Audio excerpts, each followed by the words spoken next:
شروع اللہ کے نام سے جو بہت مہربان نہایت رحم کرنے والا ہے۔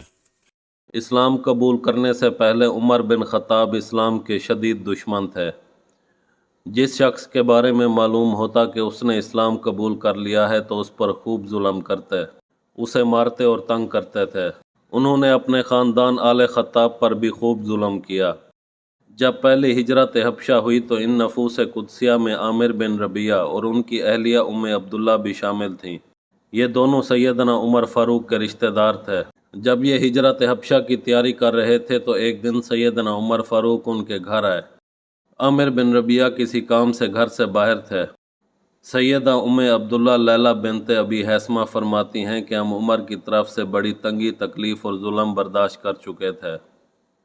عمر مجھ سے کہنے لگا، عبداللہ کہیں جانے کا ارادہ ہے؟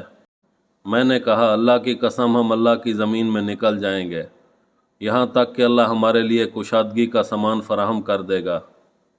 تم نے ہمیں بہت تکلیف دی، ہم پر ظلم کے پہاڑ توڑے۔ میری بات سن کر سیدنا عمر نے دعائیہ کلمات کہے کہ اللہ تمہاری نگہبانی کرے۔ میں نے سیدنا عمر کو اس دن ایسی رقہ تمیز حالت میں دیکھا کہ اس سے پہلے کبھی نہ دیکھا تھا۔ عامر بن ربیعہ جب واپس آئے تو میں نے سارا قصہ سنایا۔ عامر نے کہا، شاید تمہارا خیال ہے کہ عمر مسلمان ہو جائے گا۔ میں نے کہا کہ میرا یہی خیال ہے۔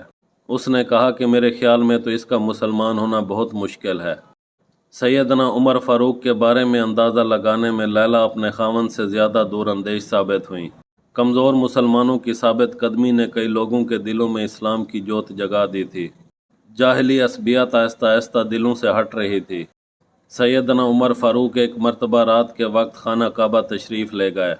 ان کا منصوبہ یہ تھا کہ پہلے شراب پئیں گے، پھر گپ شپ کے لیے عمر بن عمران مخزومی کے محلے میں جمنے والی محفل میں بیٹھیں گے، لیکن قدرت کو کچھ اور ہی منظور تھا۔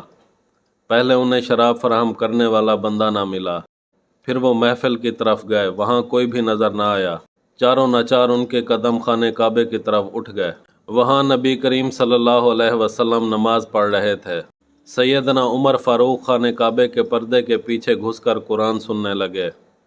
رسول اللہ صلی اللہ علیہ وسلم سورۃ حاقہ کی تلاوت کر رہے تھے۔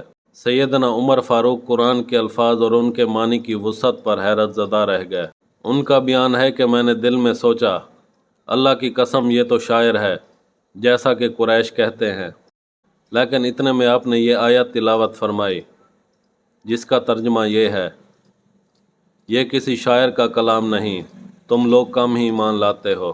سیدنا عمر فاروق کہتے ہیں، میں نے اپنے دل میں کہا شاید یہ کوئی کاہن ہے، لیکن اتنے میں آپ نے اگلی آیت تلاوت فرمائی، یہ کسی کاہن کا قول نہیں، تم لوگ کم ہی نصیحت قبول کرتے ہو، یہ تو رب العالمین کی طرف سے نازل شدہ ہے۔